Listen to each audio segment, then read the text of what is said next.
La Iglesia Boston Central presenta el siguiente programa. Una mañana especial ha sido esta porque venimos compartiendo este mensaje, esta palabra de hoy. Es una palabra sumamente vital, clave en la vida del cristiano. Es una palabra que genera procesos de transformación realmente profundos y pues creo que todo cristiano lo debe de estudiar, lo debe atesorar y debe ser una realidad en nuestra vida para no tener excusas de ningún orden respecto a nuestros procesos delante del Señor. Amén. Amén. Y casi siempre, lo he dicho frecuentemente todos los años, lo digo, cuando nosotros declaramos una palabra profética que el Espíritu Santo nos guía, no es una palabra profética que se termina el 31 de ese año, el 31 de diciembre de ese año, sino que es una herramienta más y que lo podemos usar por el resto de nuestros días. O sea, eso no se acaba. Usted todo el resto de su tiempo puede tomar esos pilares. Por eso es bueno anotar las prédicas. Lo escrito está. Y tenemos la bendición hoy por hoy de tener colgados en el YouTube de la iglesia todas las prédicas de este año, y que usted puede ir allá, encontrarlo y seguir estudiando con calma alguna, en vez de estar viendo tanto Netflix y todo lo demás. Saque tiempo para estas enseñanzas porque le van a servir. Y hemos venido hablando de fe, de unción y de gloria, porque esa palabra creo que ha sido una palabra de madurez. Es una palabra que nos enseña teológicamente, estar contextualizado realmente de lo que es diferenciar entre lo que es unción y lo que es gloria. Porque a veces escuchamos, ¿verdad?, predicadores, gente que dice que la gloria de Dios estuvo allí porque hubo milagros, y a veces hay momentos en que la gloria de Dios se está manifestando, pero no hay ningún milagro, sino que está Dios haciendo otras cosas. Este tema de hoy es un tema que yo amo porque nos centra realmente en la responsabilidad del cristiano respecto a Dios y respecto a nuestra salvación. Porque nosotros tendemos a escondernos detrás de la colectividad de una congregación. Nos creemos que somos una silla más, alguien más que si no viene no pasa nada, y manejamos ese anonimato a favor para no asumir responsabilidades delante de Dios. Y creemos que las responsabilidades solamente se asumen cuando tenemos un cargo ministerial que sí o sí nos obliga a venir, o sí o sí nos obliga a orar o ayunar y demás. Entonces hay gente que asocia la comunión con Dios con el servicio a Dios, y no necesariamente debe ser así. O sea, que sin servir a Dios en algo yo tengo que tener comunión con el Señor. ¿Cuántos dicen amén? Y este tema de hoy nos lleva, de hecho ese es el título, el más importante efecto de la gloria de Dios en nosotros.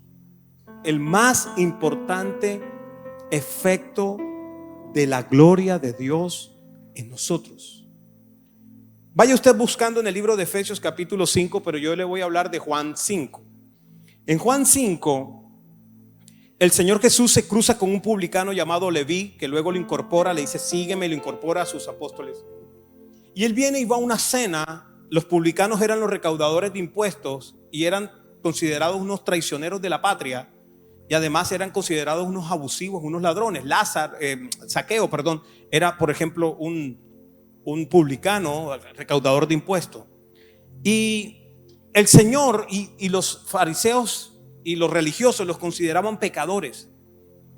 El Señor es invitado a una cena con unos publicanos, y entonces aparecen fariseos, aparecen saduceos, aparecen a murmurar contra los escribas, a murmurar contra el Señor. ¿Por qué está comiendo con pecadores? Era como la crítica. Pero como vieron que el Señor seguía compartiendo con estos publicanos en ese momento, entonces ahora atacan al Señor con sus discípulos y le están diciendo: a nosotros nos preocupa porque los discípulos de Juan el Bautista ayunan, Y aún nuestros discípulos de los fariseos ayunan. Pero nosotros vemos que tus discípulos están en la francachela y en la comilona con estos publicanos. ¿Y cuándo ayunan? Entonces Jesús dice algo que pasa por alto, parece que no, pero es tremendamente profundo y abre la conversación para esta prédica de hoy. El Señor viene y dice: cuando estamos en una boda, en la boda se come, en la boda no se ayuna. O sea, ninguno va a un matrimonio y a una celebración de un matrimonio a ayunar. No, va a comer, porque los que organizan el matrimonio se tienen que bajar del bus con un buen banquete para los invitados, ¿sí o no? Por eso es que la gente que se va a casar aplaza tanto el matrimonio hasta no tener para el banquete y sus añadiduras. Y el Señor dice: pero el esposo un día será quitado, y allí ellos sí tendrán que ayunar. Ese momento de que el esposo fue quitado es cuando el Señor es ascendido y quedó esa iglesia naciente, digamos, enfrentando el mundo, pero acompañada con el Espíritu Santo. El libro de Efesios es un libro, se llama Efesios porque es el gentilicio de los de Éfeso, una ciudad. Y ese libro, junto con Colosenses, con Filipenses y con Filemón, los 4 libros son considerados libros desde la cautividad. Es decir, que el apóstol estaba preso con un soldado romano a la custodia con cadenas, porque él había apelado al César. Y en esa cautividad él escribe unas cartas tremendamente profundas, porque aunque son desde el dolor, tienen mucho componente del Espíritu Santo. Amén. Y en la carta a los Efesios se puede resumir en 2 palabras: Cristo y la iglesia. Cristo y la iglesia. Revelación más profunda del Señor, revelación más profunda de la iglesia. En el capítulo 5 de Efesios, él comienza a hablar de Dios, de imitar a Cristo. Y luego comienza a hablar de exhortación al cristiano, que tiene que ser una persona de bien, que no puede dar mal testimonio, que no puede robar, que tiene que ser alguien de bien. Este texto, de hecho, nosotros en nuestra escuela Elite lo tenemos en una clase que son las prioridades del cristiano. Primero Dios, después mi persona, luego el matrimonio, luego los hijos, luego el servicio a Dios o el ministerio o el trabajo nuestro. Y en medio de eso, cuando habla meta al matrimonio, viene y hace una comparación del matrimonio de un hombre y una mujer con el matrimonio de Cristo con su iglesia. Y hace algo sumamente interesante, porque está hablando, es una santificación. El matrimonio lo considera como algo sagrado. Pastor Carlos, recuerdo, muchas veces decía cosas que volaban la cabeza más de uno, porque decía: después de una relación íntima del esposo o la esposa, bajo la bendición de Dios se pueden arrodillar y orarle al Señor y decirle: Espíritu Santo, gracias por estar aquí en este momento con nosotros. La gente quedaba así como: ¿cómo así que en ese momento de jolgorio el Espíritu Santo está? Pues el Espíritu Santo está porque Dios diseñó eso. Fue Dios el que lo diseñó. Amén. Le ponemos mucho morbo y le ponemos mucha contaminación, producto de que nuestra occidentalidad, los de Occidente, del mundo, han dejado permear la relación matrimonial con asuntos como, por ejemplo, la pornografía, y se le ha puesto un tinte de sucio a algo que es bendito. Amén. Y el apóstol fue usado por el Espíritu para darnos mucha claridad al respecto. De hecho, la relación íntima de la pareja es un arma de guerra espiritual. ¿Un arma de guerra espiritual, pastor? Pues sí. Pero como usted no va al instituto bíblico, entonces no lo sabe. Y no se lo voy a contar. No, sí. Pues porque dice, si van a buscar, van a apartarse con Dios, van a tener un tiempo de ayuno, de oración, póngase de acuerdo con su pareja, su esposo, su esposa, y dígale: nos vamos a abstener porque voy a meterme con Dios. Pero luego dice: pero vuelvan, no sean que por estar en esa abstención el diablo se meta en un arma de guerra. Y dice Efesios capítulo, venga, vamos al 23, Efesios 5, 23. Dice, porque el marido es cabeza de la mujer, así como Cristo es cabeza de la iglesia, la cual él es su cuerpo. ¿La iglesia es qué? Su cuerpo, y él es su Salvador. Amén. Así como la iglesia está sujeta a Cristo, así también las casadas lo estén a sus maridos en todo. 25. Maridos, amad a vuestras mujeres, así como Cristo amó a la iglesia y se entregó a sí mismo por ella. Y luego dice, para santificarla, habiéndola purificado en el lavamiento del agua por la palabra. Diga el trabalenguas ese, el lavamiento del agua por la palabra. Y luego sigue diciendo, a fin de presentársela a sí mismo una iglesia gloriosa, que no tuviese manchas ni arruga, ni cosa semejante, sino que fuese ¿qué? Santa y sin mancha. En esta carta el apóstol Pablo le da una vista con un contenido teológico profundo, un contenido más elaborado respecto a la relación Cristo-Iglesia. Y trae aquí en el Nuevo Testamento algo que nace en el Antiguo Testamento, porque en el Antiguo Testamento hay una relación de Jehová con Israel. De hecho, en algunos pasajes los profetas hablan de una esposa infiel. Israel, que amó y abrazó el pecado y abrazó la idolatría y traicionó la consagración, el mandato uno de no tendrás dioses ajenos delante de mí, dice Jehová. Y él viene y trae al Nuevo Testamento y transporta ahora a la imagen de Cristo y de la iglesia, y habla de la iglesia. Y qué bueno que dice la iglesia y no las iglesias. Dice la iglesia porque está en singular, porque se está refiriendo a una iglesia universal en el tiempo y en el espacio. En el tiempo porque se trata de lo que ha sido por años, de lo que es y de lo que será hasta que Cristo venga. Una iglesia en el espacio, me refiero que está a lo largo y ancho de este mundo. Porque miren esto, es muy importante. Esta palabra de hoy es clave. Esta palabra de hoy escríbala en su corazón, escúchela. Porque la iglesia, habla de la iglesia, no tiene que ver con una denominación, no tiene que ver con un nombre de un lugar de reunión, ni con un logo. Y mucha gente, muchos ministros, muchos predicadores se han atribuido que la salvación está en su iglesia. Y la gente que venga a esta iglesia entonces es salva. Y la gente que porte tal escudo de una iglesia, tal logo, entonces va a ser salva. Eso no es verdad. Porque no viene por las iglesias, viene por la iglesia. Amén. Que es su cuerpo y que pasa fronteras. Y que de seguro hay gente que no se parece a nosotros, pero que va a ser salva, porque tienen a Cristo como Señor y Salvador. Amén. Entonces es sumamente peligroso abrazar el concepto de que este es el único lugar donde están los preparados para ser salvos. Además, porque la iglesia es un organismo vivo, porque es un cuerpo. La iglesia no son sillas, ni es un atril, ni es una plataforma, ni son instrumentos, ni pantallas. No, esto es un salón de reunión. Y COVID nos lo demostró, que la iglesia somos nosotros. Y aún más de uno le tocó preparar su Santa Cena remotamente. Y casi que estuvimos que usted se tiene que bautizar, quién sabe cómo y en dónde, porque teníamos que bautizar y en remoto no podíamos hacerlo. Porque la iglesia es usted. La iglesia es usted. Usted es la iglesia. Somos la iglesia.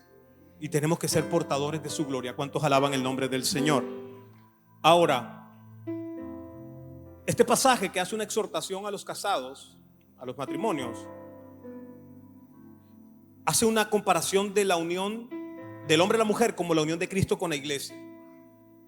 Y yo hago entonces una pregunta sumamente clave, una pregunta genuina y sincera. Y es: ¿cuál es el mayor efecto de la gloria de Dios en nosotros los cristianos? ¿Cuál es el mayor efecto de la gloria de Dios en ti?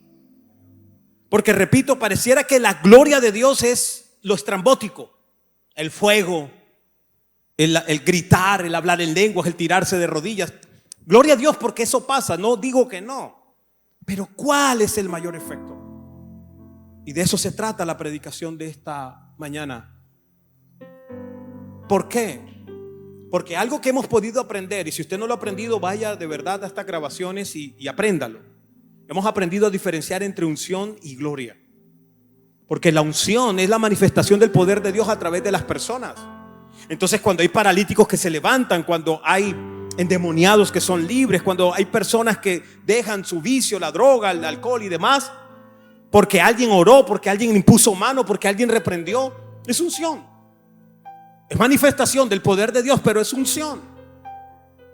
Pero la gloria es la participación directa de Dios en una persona, donde poco o nada un ser humano puede intervenir ni puede hacer, sino que es una obra que solamente Él puede hacer. Eso realmente es una iglesia gloriosa. Entonces, dos cosas comparto de manera general, iglesia. Número uno, diga conmigo, la santidad. Diga, la santidad debe ser mi testimonio de mi salvación. La santidad es testimonio de mi salvación. Otra vez, la santidad es testimonio de mi salvación. Amén. Porque mire, por años ha habido un debate teológico, dogmático, donde hay dos extremos sumamente peligrosos los dos. Por un lado tenemos el extremo donde le han convencido a las personas que con sus obras, con sus acciones, es que puede comprar la salvación. O sea, que siendo bueno entonces voy a ser salvo. Más o menos es la teoría. La religión tradicional ha enfatizado mucho en eso. Obras para ser salvo. Pero por otro lado se ha levantado el concepto de la salvación del para siempre, el siempre salvo, que acepto a Cristo como Señor y Salvador una vez y por eso nunca más voy a perder la salvación.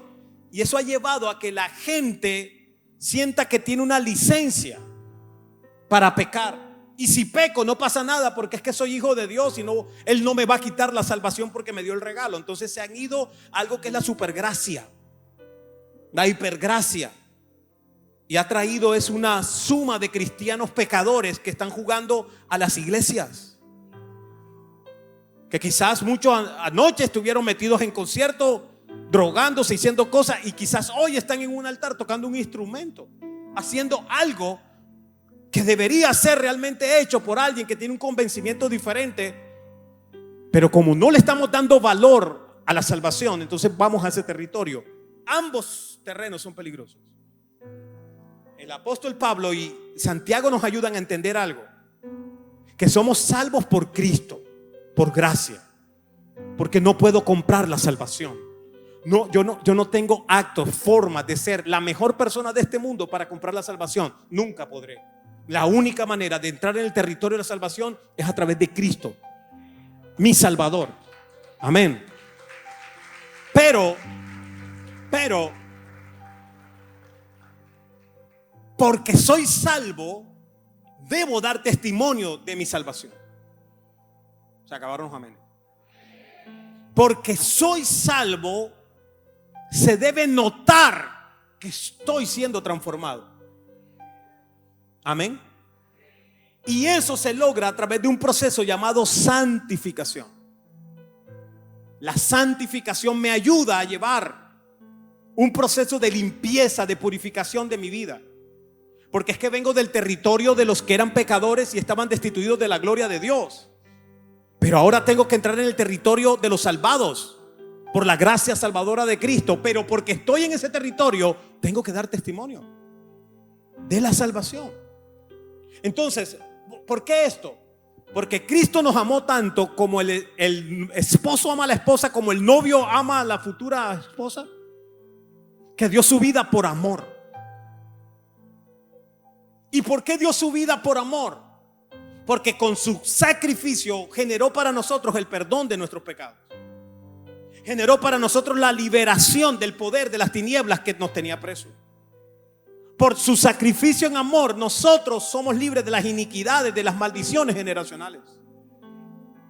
Fueron clavadas en la cruz, en el acta de los decretos, que nos era contraria. Entonces, lo que ha pasado en tu familia, en la familia, papá, abuelo, los que sea, tío, y ahora tú has tenido esa batalla, en el nombre de Jesús puedes ser libre tus nuevas generaciones. Lo puedes detener en el nombre de Jesús por el sacrificio en la cruz. Y lo más importante, su sacrificio nos salvó de la ira de Dios, porque no había manera de ser salvado de esa ira sino a través de un hijo que se presenta y dice: papá, padre, yo intermedio por él, por ella. Entonces no lo mires a ella, mírame a mí, que puse el sacrificio y él ha creído, ella ha creído en mí.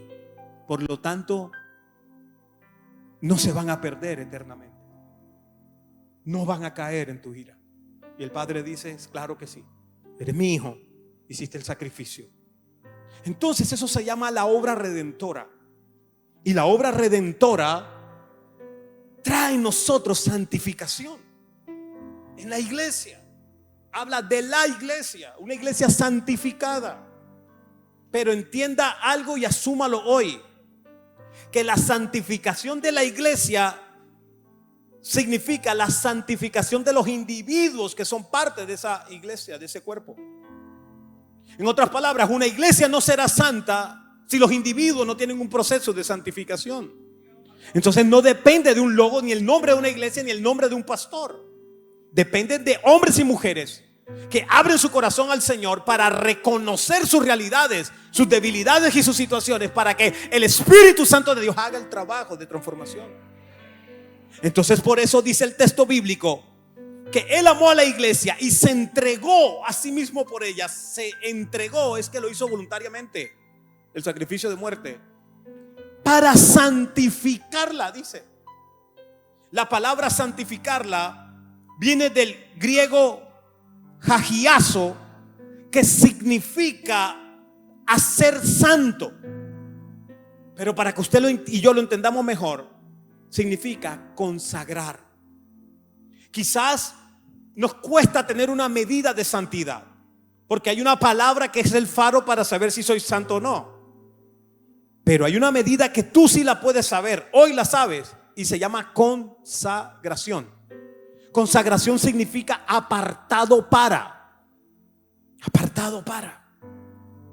Y a veces nosotros creemos que lo que está consagrado es este lugar. Y creemos que lo que tiene que ser santo es este lugar y esta silla y este atril y tal y estos micrófonos. Y aquí sí tiene que haber santidad, pero la santidad no llega a nuestra casa. O la santidad no llega a nuestro vehículo, a nuestro carro. ¿Qué pasa si entra el pastor en la calle, nos encontramos y yo le digo: oiga, hágame el favor y lléveme 2 cuadras y enciendas el carro, que va a sonar ahí en tu vehículo? ¿Sonará una alabanza? ¿O sonará un mami perrea, mami perrea? ¿Por qué? Porque sí tenemos consagrado otras cosas, pero no tenemos consagrado lo nuestro. Y la Biblia enseña que se consagran a las personas, pero también se consagran las cosas. Tu casa tiene que consagrarse. Tu televisor se tiene que consagrar. Tienes que consagrarlo. Si no lo consagras, si no lo separas para Dios, entonces el proceso es un proceso ficticio, porque es un proceso de domingos nada más aquí. Pero cuando llegamos allá, ya no lo hay. Y Dios no viene por una iglesia dominguera. Dios viene por una iglesia que ha sido santificada en su muerte y en su resurrección. ¿Cuántos alaban el nombre del Señor? A su nombre. Aplauda a Dios. Ahora, aquí lo he explicado en la mañana. Explico algo teológico. Después vamos a hablar de Corín Tellado, para luego hablar de algo espiritual. Amén. El apóstol viene y dice esta frase. Dice: para santificarla, habiéndola purificado en el lavamiento del agua por la palabra. Otra vez, se lo leo. Para santificarla, habiéndola purificado en el lavamiento del agua por la palabra. Teológicamente está hablando del bautismo en aguas. Y le explico algo muy rápidamente. Quien levanta la administración del bautismo en aguas de inmersión es Juan el Bautista. ¿De dónde saca Juan eso? De un proceso que aprendió Moisés y se volvió ley y se llama la ofrenda de libación. Era el sacrificio de los animales, de los corderos que se consumaban en un altar para pedirle perdón a Jehová. Y Moisés, antes de subir al monte para recibir la ley, la tabla de la ley, tomó agua y sangre de los animales y una parte la roció en el altar y la otra parte se la roció a las personas. O sea, ese día Israel quedó bañado en agua con sanguaza. O sea, más de una hay que el blower, que tal y tal. Moisés no tuvo que ver con nada y tan se lo echó encima. Tito capítulo 3 versículo 5 habla del lavamiento de la regeneración. ¿Qué es eso? Que ahora ya no necesitamos matar un animal aquí y echarnos agua con sangre. Él puso su vida en la cruz y Él fue Cordero Santo. Y ahora es su sangre la que espiritualmente los lava y nos limpia. Entonces mire, Juan, el apóstol Pablo está diciendo, Él la purifica a través del lavamiento, a través de la palabra. Entonces, ¿qué se necesita? Un testimonio vivo, real, que se llama el bautismo en aguas. La persona cuando se es bautizada es un acto simbólico de muerte a vida. Muerte a la vida del ayer, arrepentimiento de pecados para ahora vivir una nueva vida para el Señor. Eso es el bautismo. Y yo realmente felicito a aquellas personas, va a sonar raro lo que voy a decir, pero yo felicito a las personas que han respetado el acto del bautismo y que están queriendo tener esa vida, ese compromiso con Dios, que cuando se bauticen es para hacerlo para una vez y para siempre. Esto no es una iglesia donde nosotros empujamos a la gente, bautícese para tener una foto de muchos bautizados. No, señor, cada quien va en su proceso. Y animo para que usted se bautice, pero hágalo cuando usted está seguro de que tiene un compromiso con el Señor y nunca va a volver atrás. Porque no se trata de bautizarse para alegrarle el ojo a alguien, se trata de bautizarse porque hay un compromiso con Él, de muerte a vida. Amén. Amén o no amén.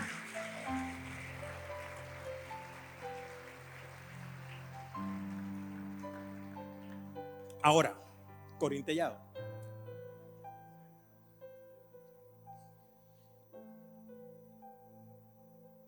Ninguna novia cuando se casa y va a la primera noche de bodas quiere oler a feo.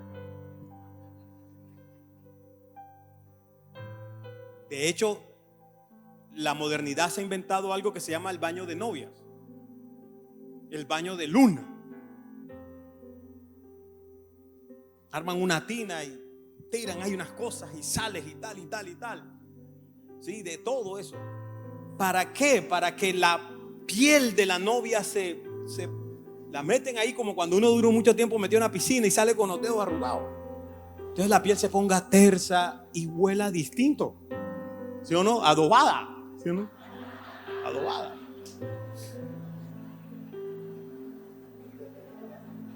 Ustedes son malos.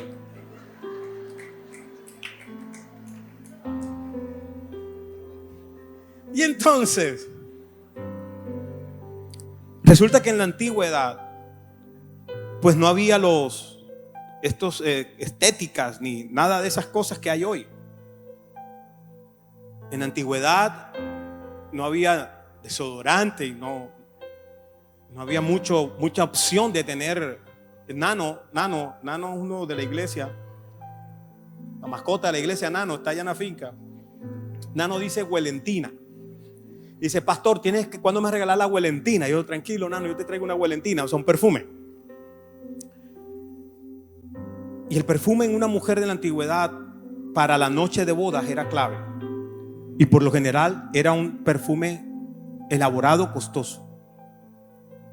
Por eso cuando la mujer rompe el frasco de alabastro y le riega ese perfume a los pies del Señor y enjuaga sus pies o sea, le limpia los pies con sus cabellos, sus lágrimas y el perfume, más de uno dijo: pero eso vale mucho dinero, era mejor venderlo y repartirlo a los pobres. Realmente querían era tener no lo bueno de eso, sino lo malo de eso, el amor por el dinero.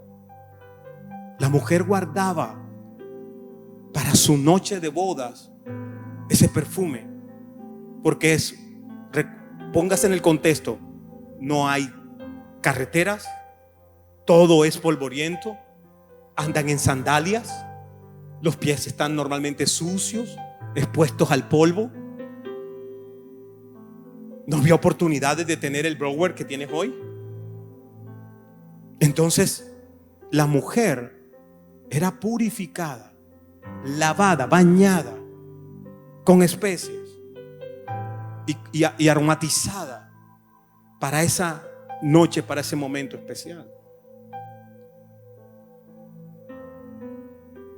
El apóstol está diciendo eso. Él está diciendo, como está hablando del esposo y la esposa, está hablando del matrimonio. Él está diciendo, él se dio a sí mismo por ella. Y está diciendo para santificarla a través del lavamiento, de la purificación. O sea, en el contexto se está preparando una novia que huela rico, que tenga olor fragante, que huela bien. Está diciendo el apóstol, esa novia no va a oler mal el día del matrimonio, va a oler bien. Entonces, iglesia amada,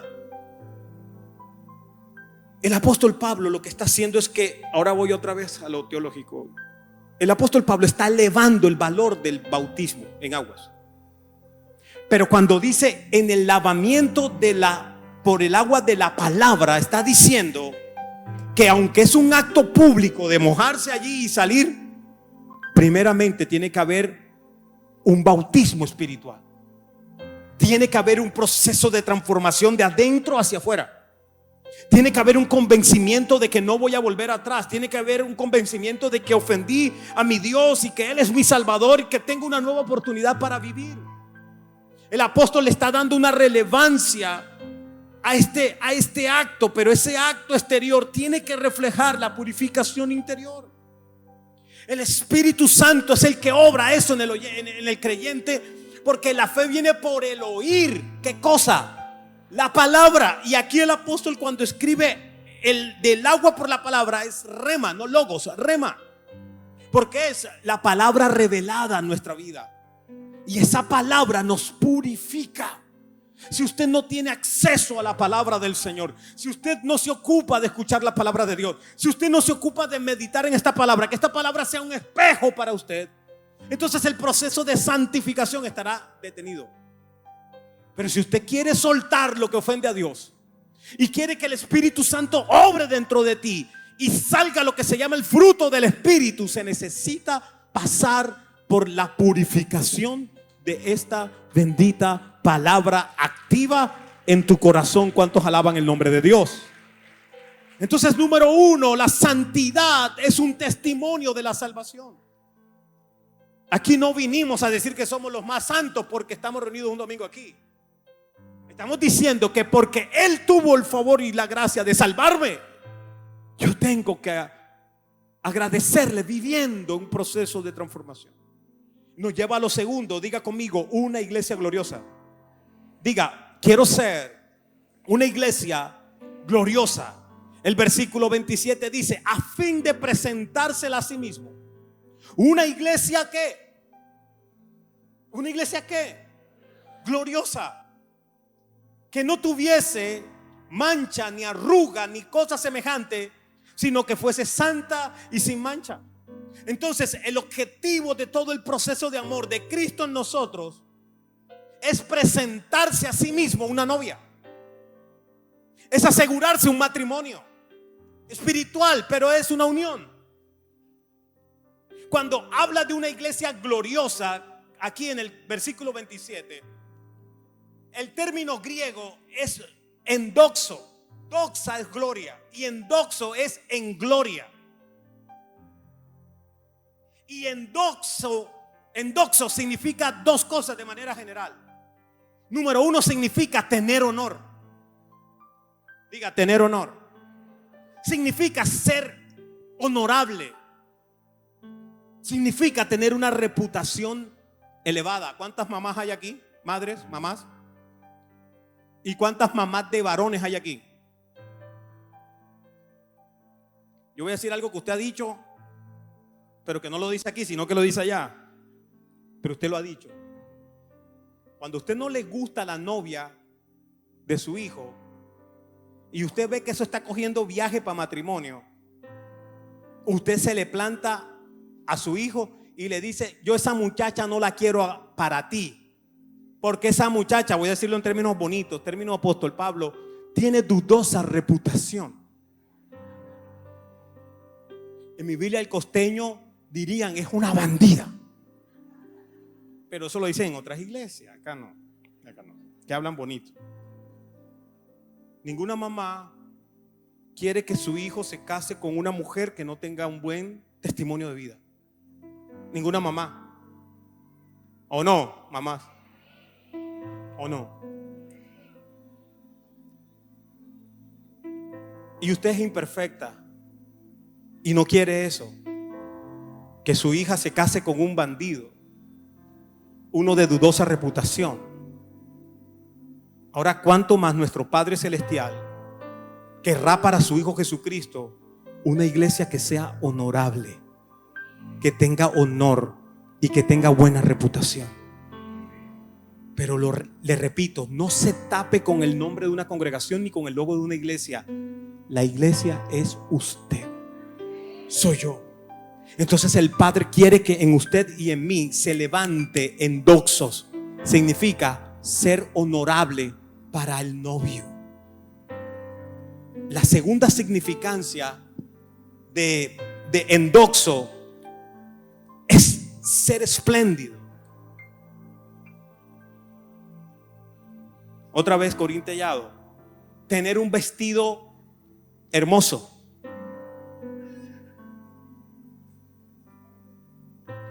No hay ninguna novia, no hay ninguna mujer que anhele un matrimonio que no se imagine su vestido de novia. ¿O no? De hecho, más de un papá aquí estamos ahorrando para el vestido de la novia. Porque los hombres, confesión, nosotros los hombres no nos cabe en la cabeza que el vestido debe tener canutillos, lentejuelas, efectos especiales y cosas raras. No, para nosotros bastaría con un vestido blanco y tal, y vamos a casarnos. La mujer no. Para la mujer ese vestido tiene que ser único y tiene que ser especial. Es más, si es arrendado, tiene que ser el mejor de la tienda de arriendo. Y es caso, adicionalmente le pone efectos al vestido para que se vea diferente, porque ninguna novia se quiere parecer a la otra. La novia quiere ser exclusiva. ¿O no?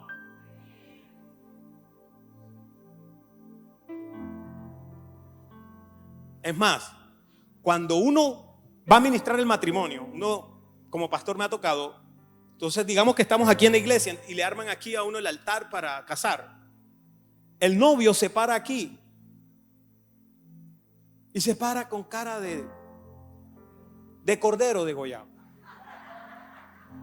La cara ahí de pobrecito, ahí esperando y mirando lejos. Y toda novia que se respete llega tarde.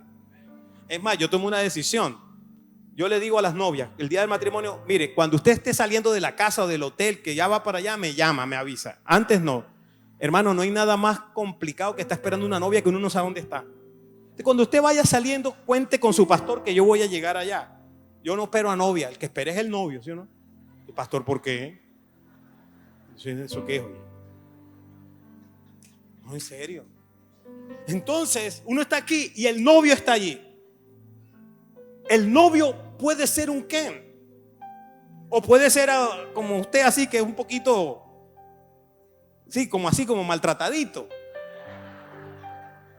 Y usted, pues como claro, usted no va a invertir en un smoking, en una cosa que se va a poner un solo día, usted viene y alquila. Entonces usted alquila el menos peor. Uno llega allá, entonces viene y le meten, no, este es la última moda. Entonces usted está como disfrazado de algo raro. Parece como a Frankenstein. Se parece al conde Pátula, man. Entonces usted llega aquí y usted está disfrazado. Y aquí están todos los invitados. A los invitados nos importa un cochino el novio. No lo miramos. Ahí está el novio. Ah, sí, tiene un frac gris. Está bien. Está como bien peinado. Ya pasó.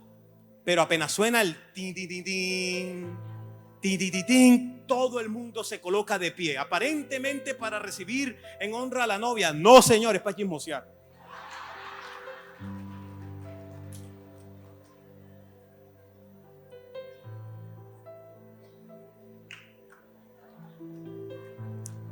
A chismosear. ¿Por qué? Porque entonces se levantan todos, prenden los celulares ahora y tal, y viene la novia. Y el pobre suegro con cara de pobrecito.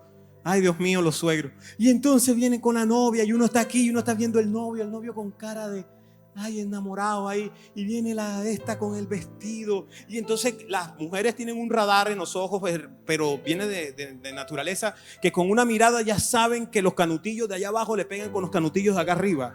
Y tal, o quedó como raro, y el velo y tal, y no sé qué. Mi hija se ve más bonito, el vestido de mi novia, de mi hija va a ser más hermoso. Y tal, y viene la novia y tal, y y la novia viene toda elegante. Ella sabe que es el centro de atracción.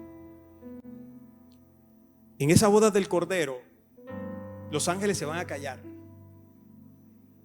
y todos van a dirigir la mirada a la novia que está llegando. El padre va a comenzar a mirar la novia que está llegando.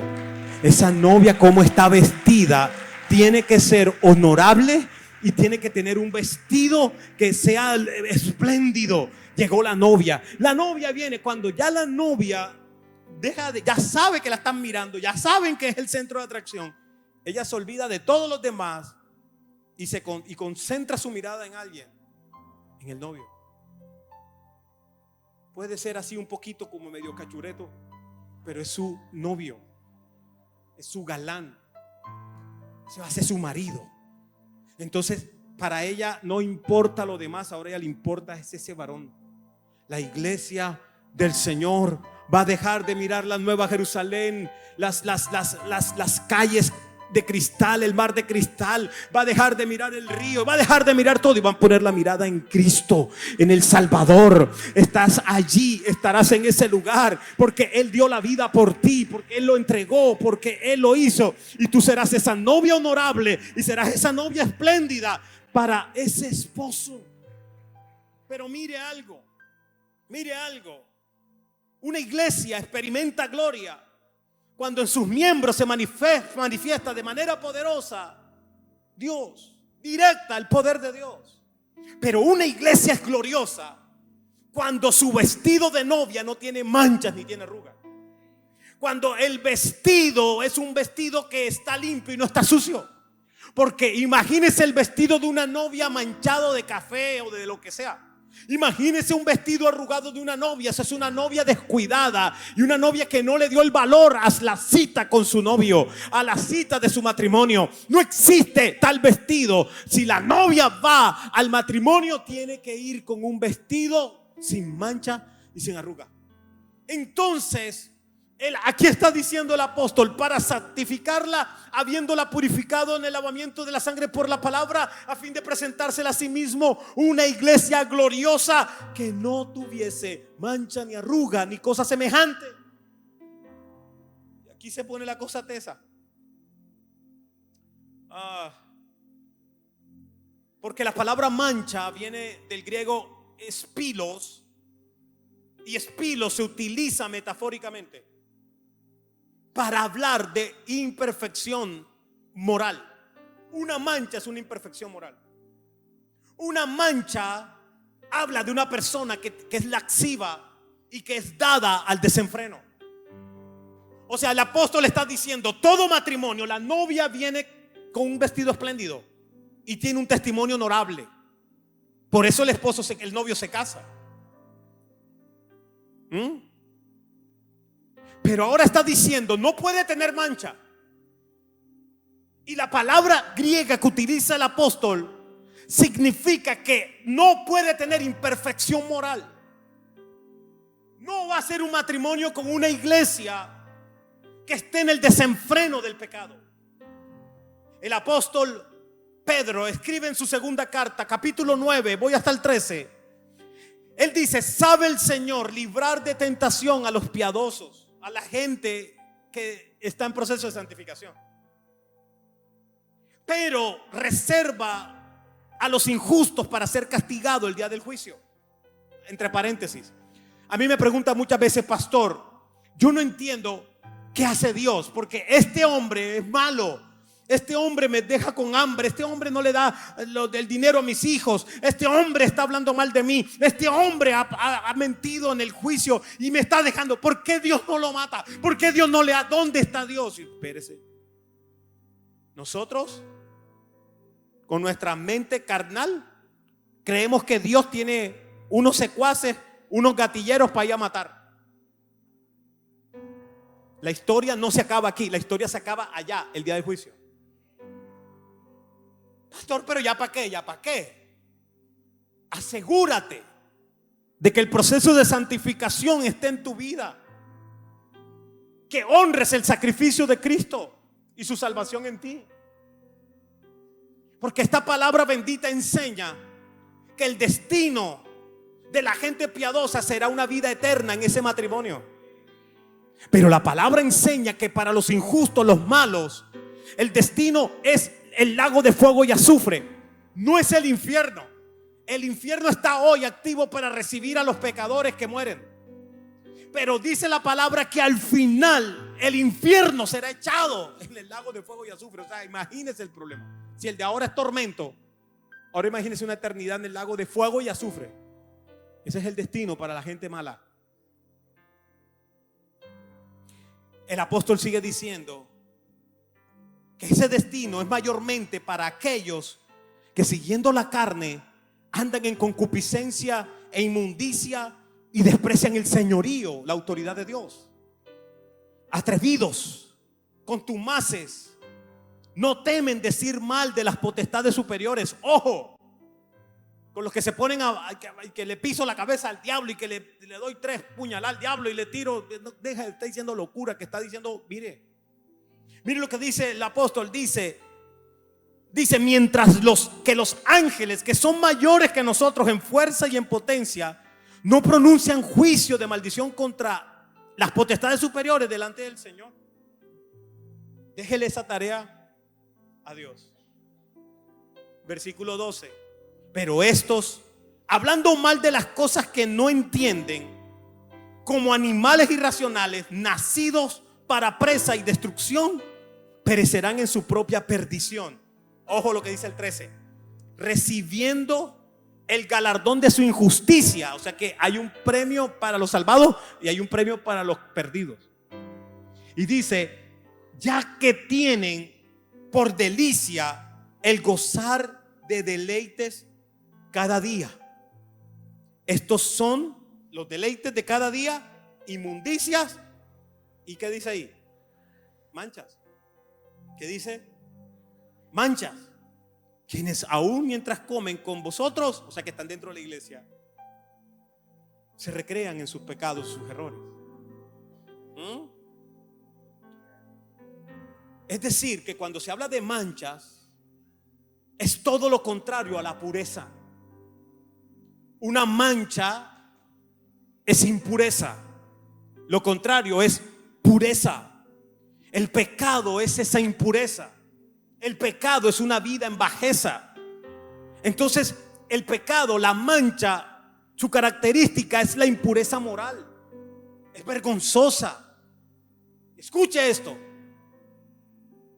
Tener mancha es tener un lenguaje sucio. Usted tiene que pedirle al Espíritu Santo que también le ayude a convertirse, a transformar su habla. Usted tiene que marcar la diferencia aún en cómo se expresa. Yo sé que aquí comienza la gente a salirse de la transmisión y me van a apagar y no va a haber likes lo que voy a decir. Y la verdad no me importa, pero lo tengo que decir. En esta iglesia usted no va a estar oyendo a un pastor que lo va a estar persiguiendo con 1 metro para ver de qué largo es la falda. 1,10, 1 con... No, yo le voy a hablar de que el Espíritu Santo tiene que tocar tu corazón. Y el Espíritu Santo tiene que estar en ti. Y cuando el Espíritu Santo está en ti, mírese en el espejo y hable con el Espíritu Santo y diga: Espíritu Santo, lo que se ve allí es una mujer transformada por tu poder, ¿sí o no? Es una mujer que está en el proceso de santificación, ¿sí o no? ¿Por qué? Porque aquí usted puede venir con la falda de 1,20, 1,50, con 2 metros de largo.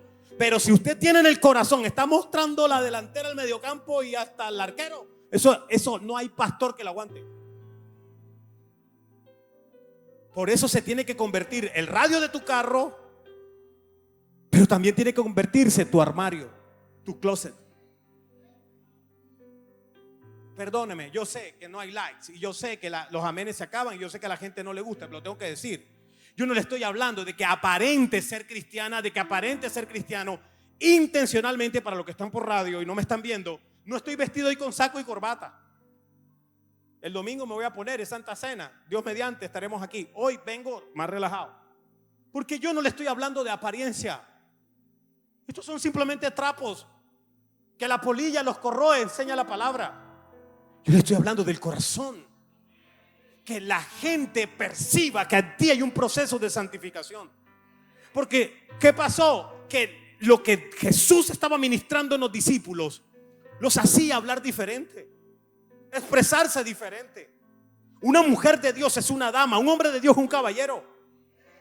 Y usted puede haber nacido, yo no sé, donde quiera, en la finca, lo que sea. Usted puede ser de donde sea, pero usted es un alma que tiene que ser transformada, y aún su habla se tiene que notar. ¿Por qué? Porque cuando Pedro estaba allí en el patio del sumo sacerdote y el Señor estaba ya tomado allí en preso, le dijeron: tú hablas como uno de ellos. Tú hablas como uno de ellos. Se tiene que notar que estás en el proceso de santificación. Porque por supuesto venimos del barrio, de la cuadra, venimos de los amigos, de los dicharacheros, de decir vulgaridades, de que es común decir vulgaridades. Es más, hay papás que cuando el niño comienza a decir vulgaridades, le celebran la vulgaridad, le celebran la plevedad. Viene y le dice: ay, ya está hablando como el tío, ya está hablando como el abuelo, salió a su papá. No. Se tiene que notar el Espíritu Santo, no actuado, real. Porque hay gente que anda con la Biblia grandota y encorbatado y todo lo demás, pero el corazón sigue cochino.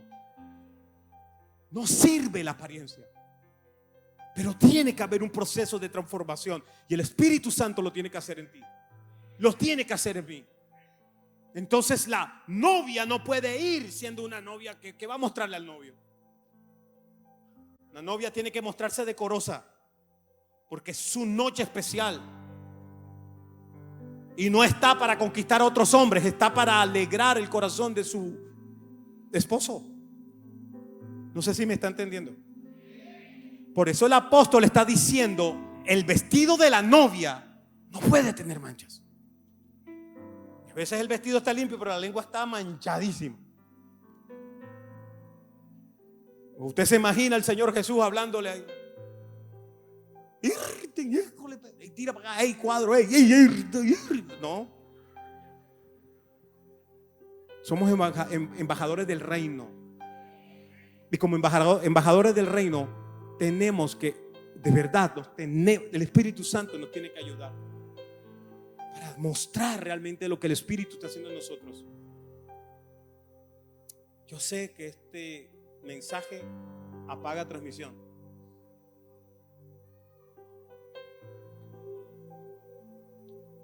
el Espíritu Santo que nos está diciendo que necesita realmente una iglesia gloriosa. Aquí no se trata de que usted, el pastor, esté persiguiéndolo y deje el alcohol y deje la droga porque sí, no. Usted puede venir aquí con chicles masticados y de repente no se le siente el tufo, pero usted sabe la batalla que está librando. Y los políticos modernos, libertinos, quieren aprobar drogadicción como legal. Cuando esa drogadicción está destruyendo hogares, niños, jóvenes, están muriendo, muerte en nuestros barrios, se están matando unos con otros. Los indicadores de violencia, de asesinato de nuestro departamento no bajan por la guerra que hay entre las bandas. Y eso es una realidad. Y nuestra juventud está expuesta por la maldición de la droga. La droga es una maldición. Y el que está en esa batalla está en un infierno porque sabe que no debe, no quiere, pero se está arruinando producto del vicio, no lo puede soltar. Mancha se llama. Mancha. Tenemos que ser una novia que limpie su vestido. Porque una novia no se presenta a un matrimonio con un vestido sucio. Y además dice el texto, sin mancha, y dice sin arruga. La arruga, la palabra griega es rutis. Y rutis significa doblez. Una novia no tiene falta de integridad. Una novia que es honesta y que es sincera. Cuando usted es con una persona de frente es una cosa, pero cuando la persona da la espalda es otra, usted tiene arruga. Cuando usted se dispone a hablar del uno y del otro, perdóneme, usted tiene arruga. En otras palabras, la novia es honorable. Y la novia no es chismosa, ni la novia es murmuradora, ni es injuriosa. No es eso. La novia con la que se va a casar el Cordero es una novia que prefiere decir las cosas face to face, cara a cara. De nada sirve abrir un perfil falso para ir a insultar a una persona. Mejor efecto tiene buscar a la persona y hablarle de tú a tú. Y decirle, venga, pastor, yo no estoy de acuerdo con esto, con A o B, con C, por esto y esto y aquello. O explíqueme tal cosa. Y uno, no, es por esto y esto y aquello. Ah, ok. ¿De qué sirve insultar al uno y al otro? Perfiles falsos, quimoseando la vida de la otra, persiguiendo la pela viejo. Se llama arrugas. Una iglesia gloriosa no tiene manchas, no tiene arrugas, perdónenme, pero realmente la dimensión a donde nos quiere llevar el Espíritu Santo. Y es mi responsabilidad como pastor decírselo. No lo podemos dejar pasar por alto. Una novia que no tiene mancha y arrugas es una novia que entra en el proceso de Dios y no lo detiene. Mire, yo no le estoy pidiendo como pastor que corra y que en 8 días usted ya sea la super cristiana, el super cristiano, el más santo. No. Sino que cada día seas mejor que ayer. Y que sea una transformación genuina. Que tú vayas a la presencia del Espíritu Santo y hable con el Espíritu. Dile, Espíritu Santo, el pastor dijo esto y ayer y no me gustó mucho. Parece que me estaba tirando como puya. O sea, sería conmigo la prédica esa. Usted se sintió ofendida. Hable con el Espíritu Santo. Espíritu Santo, muéstrame tu verdad. El Espíritu Santo te va a hablar. El Espíritu Santo se va a revelar. Mire, el Espíritu Santo es una cosa espectacular. El Espíritu Santo es, mejor dicho. Y a veces nosotros necesitamos al Espíritu Santo que nos ayude hasta con la familia. Mire, mi papá, yo estaba un poquito más cachorro, y mi papá tenía una batalla conmigo con los benditos pitufos. Y esos pitufos, me encantaban los pitufos. Tontín y tal. Y mi papá cuando llegaba veía, los domingos en la mañana temprano daban a los pitufos. Y entonces mi papá cuando entraba y veía, le decía, hey, eso es del diablo, mira, ya está viendo eso, es del diablo. Y entonces yo lo cambiaba, cuando él se iba, otra vez yo ponía los pitufos. O sea, a mí no me eché cuento de oveja, que yo fui oveja. Es el problema de los de la alabanza conmigo, que yo fui de la alabanza. Es el problema de la emisora, los de la emisora conmigo, que yo fui de la emisora. Yo controlé de los 9 años una consola. Es un problema cuando un pastor le ha tocado hacer todo. A mí me tocó cargar cable, me tocó comer una cosa que uno no sabía si era vegetal, animal o cosa. Uno no sabía. O sea, comía uno ahí, si culebra, uno armadillo, uno no sabía ni uno comía. Me ha Me ha tocado. Entonces yo estaba un domingo preparándonos para el servicio, cachorrito, me senté y puse a mis pitufos. Y yo estoy viendo a mis pitufos, bajito ahí para que mi papá no escuchara. Uno se puede esconder de la gente, pero no del Espíritu Santo. Y yo ahí con mis pitufos sabrosón, y de repente una voz me habla y me dice, así, se lo digo de corazón, me dice, papá pitufo es el diablo. Y los pitufos son demonios. Cuando yo escucho eso, yo veo la diferencia, las caras distintas de los benditos animales, eso. Hermano, yo solté la toalla y salí como Dios me trajo al mundo, corriendo para el cuarto de mi papá y gritaba, es verdad, es verdad. Y me le tiré en la cama y me arropé con la sábana de él. Y yo gritaba, es verdad. Y mi papá me mira, ¿qué pasó? ¿Qué pasó? Es verdad, le decía yo. ¿Y es verdad que el pitufo es el diablo?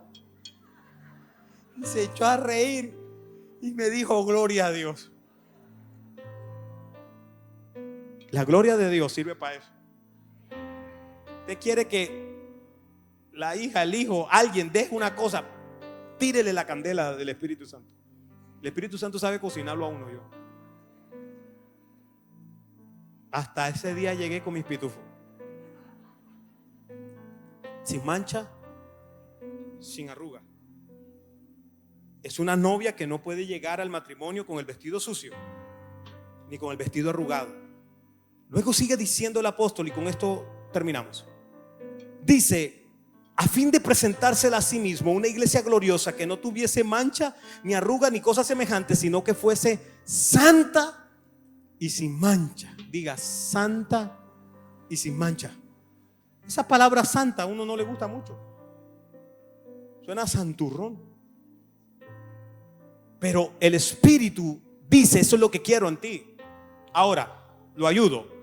La palabra santa viene del griego hagios, que significa sagrado, significa físicamente puro, significa moralmente sin culpa, pero sobre todo significa consagrado. Entonces, fundamentalmente, consagrado significa separado para Dios, separado moralmente, separado espiritualmente, dejando el pecado. Por lo tanto, soy consagrado para Dios porque Él es santo. Y la Biblia dice que como yo soy santo, dice Jehová, tienes que ser santo. Entonces es un atributo de Dios y nos toca caminar hacia ese atributo, pero uno no sabe por dónde va a caminar. Como no lo sé hacer, el Espíritu Santo sí lo sabe hacer. Entonces necesito el ayudador, que es el Espíritu Santo. El atributo de Dios es que es absolutamente santo, santo en pureza, en majestad, en gloria. Por lo tanto, Él utiliza personas, la obra la hace con personas que decidieron ser dedicadas para Él. Pero esta santidad, escuche lo que le voy a decir. Quítele las armas al diablo ahora. Usted que está batallando con un proceso de santificación. Esta santidad no es un logro, es un estado.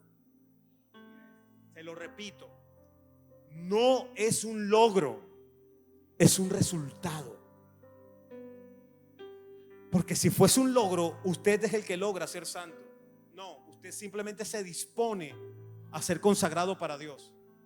Y el Espíritu Santo te comienza a hablar. El Espíritu Santo te comienza a decir, hey, David, eso no es por ahí. Esa conversación no es por ahí. Eso no es por acá. No te metas en esto, no hagas aquello. El Espíritu Santo. Ese es el famoso sustico que a veces usted siente aquí. El Espíritu Santo. ¿Por qué? Porque Dios en gracia nos lleva en esa dimensión. Entonces los creyentes somos llamados a santificarnos en el llamamiento de Dios para ser santos. Él nos purifica de la contaminación y nosotros podemos abandonar el pecado porque hemos muerto para Él y hemos resucitado para el Señor. Y comenzaremos a vivir una vida realmente de consagración, experimentando la comunión con la santidad de Dios. Y el Espíritu Santo a veces uno no sabe cuándo lo tiene, pero uno sí sabe cuando no lo tiene, cuando no está. Entonces cuando no está, métase con Dios, que en la presencia del Señor su gloria se va a manifestar y te va a reconectar con la presencia misma de Dios, que es el Espíritu Santo dentro de ti. Entonces dice santa, dice y sin manchas. La palabra sin manchas en el griego es amomos. Amomos, a es negativo, momos es falta, defecto. En otras palabras, sin mancha es sin defecto, pero nosotros somos defectuosos. Significa, ¿sabe qué? Irreprensible. Entonces ese es el título que ya nadie nos pueda reprender. El diablo no nos pueda reprender en una condición, porque nadie llegó al Señor siendo el super santo. Olvídese. Todos los que estamos aquí estamos necesitando de Dios. Este es un hospital donde todos necesitamos un proceso de santificación. Unos están más avanzados que otros. Olvídese que aquí están sentados los más. No, Señor, aquí estamos los menos. Porque somos los que necesitamos al Señor. ¿Cuántos alaban el nombre de Dios? ¿Cuántos alaban el nombre del Señor? Oh, gloria, aleluya. Mire, cuando los publicanos le insultaron diciendo: ¿por qué comes con publicanos? Jesús le respondió, les dijo: los que están sanos no tienen necesidad de médicos, sino los enfermos. Yo no he venido a llamar a justos, sino a pecadores al arrepentimiento. Así que esos que se creen los más santos y creen que eso les da el derecho para insultar al uno y al otro se equivocan. Él vino por los pecadores y lo que quiere es que nos arrepintamos y que no detengamos el proceso de transformación. Iglesia, el novio Jesús se propone recibir una novia, la iglesia, que tiene que ser gloriosa. Una iglesia gloriosa es una iglesia sin mancha, sin arruga. Es una iglesia santa, consagrada, radiante, esplendorosa, ideal, con una perfección que viene del Espíritu Santo. Por eso dice Apocalipsis capítulo 22, el último libro de la Biblia, los últimos versículos, 17, dice: el Espíritu y la esposa dicen ¿qué dicen? El Espíritu y la esposa, ¿qué dicen? El Espíritu y la esposa dicen que los hombres, las mujeres que están deseosas de un matrimonio aquí en lo terrenal, anhelan el día de su matrimonio. Están anhelando el esposo que aparezca. ¿Quién es el esposo? Se tiran en plancha para casarse. Hay que orar por la soltera, los solteros, para que vea que no cabe uno aquí ese día. Vamos a orar por la soltera y los solteros.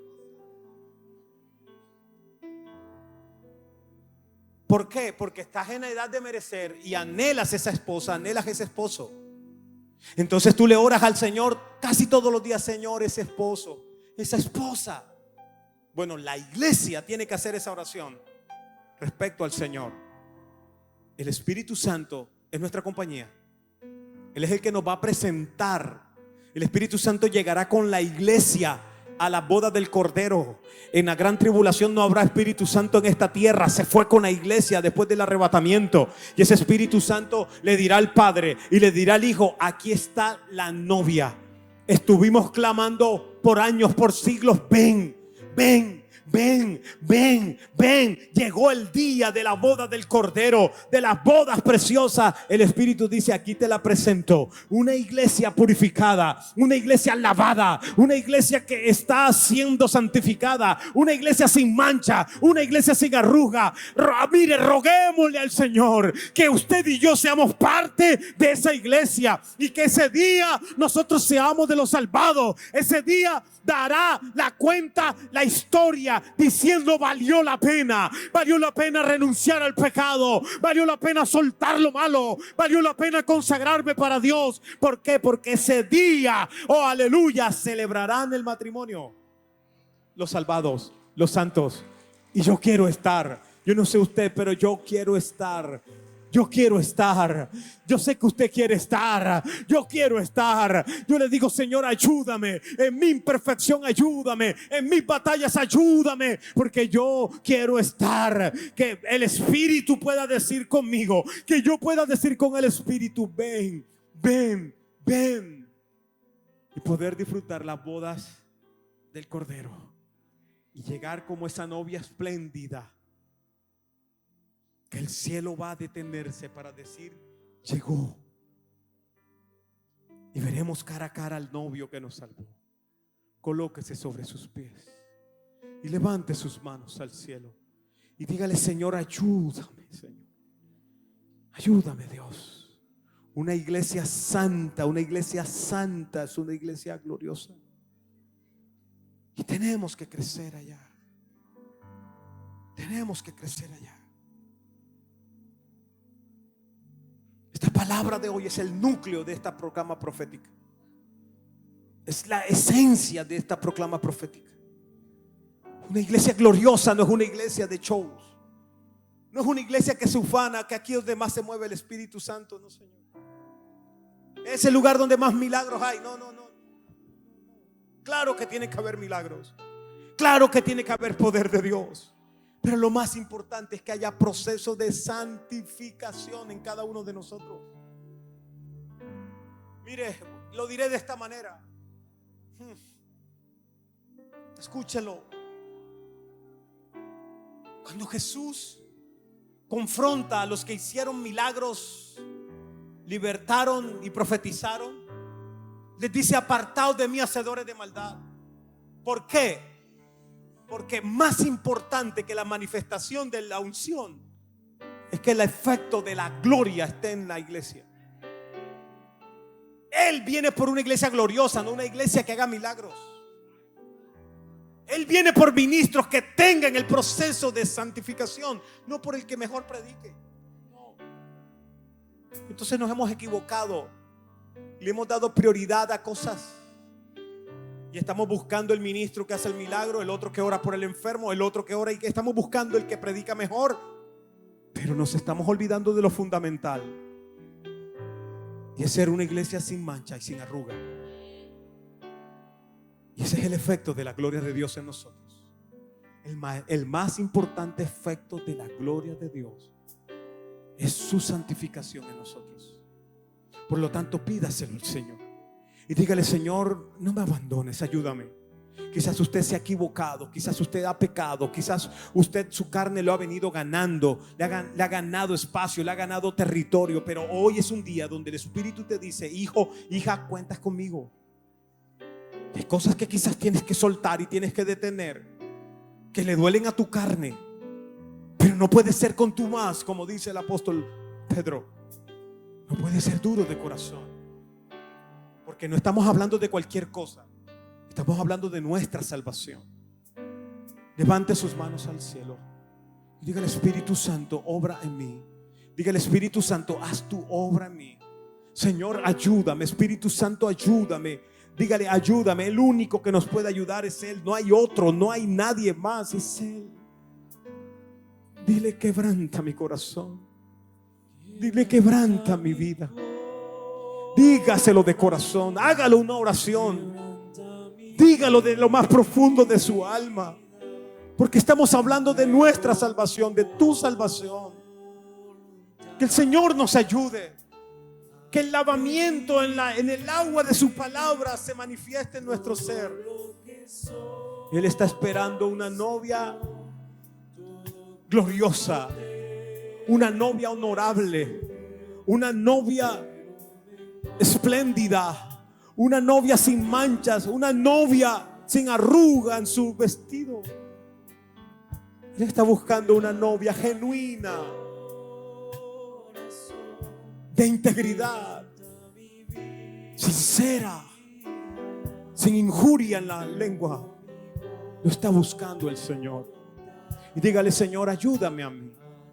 Usted sabe exactamente su debilidad dónde está y su batalla dónde está. Dígale, Señor, quebrántame y hazme nuevo, hazme nueva. Pídaselo al Señor. Espíritu Santo de Dios, hazlo obra, Espíritu Santo. Grande eres, Señor. Grande eres. Adora el nombre de Dios, adora el nombre de Dios, adórale, adórale. Oh, Shatana. Oh, Espíritu de Dios. Espíritu de Dios. Santo eres, Señor. Santo eres, Dios. Oh, Espíritu Santo. Espíritu Santo. Santo eres, Señor. Santo eres, Dios. Oh, aleluya. Así es, Señor. Así es, Señor.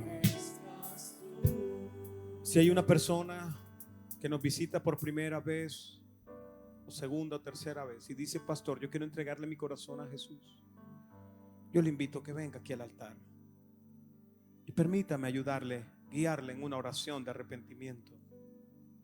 El Señor Jesús dijo: yo no vine por los sanos. Los sanos no necesitan médico. Yo vine por los pecadores, para que se arrepientan. Venga aquí al altar, rápidamente, venga, alguien más. Iglesia, manténgase en oración. Levante sus manos al cielo, íntimo con el Espíritu Santo. Una iglesia gloriosa ama la intimidad con el Espíritu. Una iglesia gloriosa ama los tiempos privados con el Espíritu Santo. Clámele al Señor en esta hora, en el nombre de Jesús, en el nombre de Jesús. Iglesia, levante sus manos al cielo y dígale: Señor, yo necesito el proceso del que ha predicado el pastor. Aquí yo no estoy para hacerlo sentir mal. Yo no estoy aquí para hacerlo sentir ofendido. No, el Espíritu Santo es el que te confronta. El Espíritu Santo es el que habla tu vida. El Espíritu Santo es el que te dice que necesitas de Él. Necesitamos de Él. En nuestros procesos necesitamos de Él. Quizás somos personas que no estamos dando el testimonio correcto en casa, que no estamos en el proceso correcto y lo estamos deteniendo y lo estamos aplazando. El Espíritu hoy nos dice, les dice que la esposa y el Espíritu le claman a Él y le dicen: ven, Espíritu Santo de Dios, quebranta mi corazón, quebranta mi vida. Te entrego mi voluntad. Adórale. A ti, sí, Señor, todo lo que soy, Señor, todo cuanto tengo es tuyo. Yo quiero menguar para que crezcas tú. Padre, gracias te damos por este servicio y por los demás. Clamo, Señor, para que esta palabra sea semilla en buena tierra, que caiga, Señor, y germine y dé fruto de victoria. Te decimos, Señor, ayúdanos en nuestros procesos, porque solamente tú puedes hacer la obra. Nadie más lo puede hacer sino tu Espíritu en mí y en mis hermanos. Respuestas tuyas, Señor, de milagros que necesitamos de ti, en ti, Señor. Oh, gloria a tu nombre. Dios amado, una visitación hermosa de tu presencia en este lugar. Oh, gloria a ti. Ayúdanos a seguir creciendo en ti. Ayúdanos, Señor, a avanzar en ti. Iglesia, que la bendición de Dios Padre diga amén. El amor de Jesucristo el Hijo diga amén. Y la comunión del Espíritu Santo diga amén. Sea contigo. Que Jehová te bendiga y te guarde. Que Jehová alce sobre ti su rostro. Que Jehová tenga de ti misericordia y que ponga en ti paz. Dele fuerte el aplauso al Señor. Soy Pastor David Reyes Castro, que le dice gracias por estar en la sintonía. Hasta una próxima oportunidad. Dios lo bendiga, Dios le guarde. Amén y amén. Saludos, hermano, y denle una palabra de bendición. Dios te bendiga. Amén y amén y amén. La Iglesia Boston Central presentó el anterior programa. Dios te bendiga.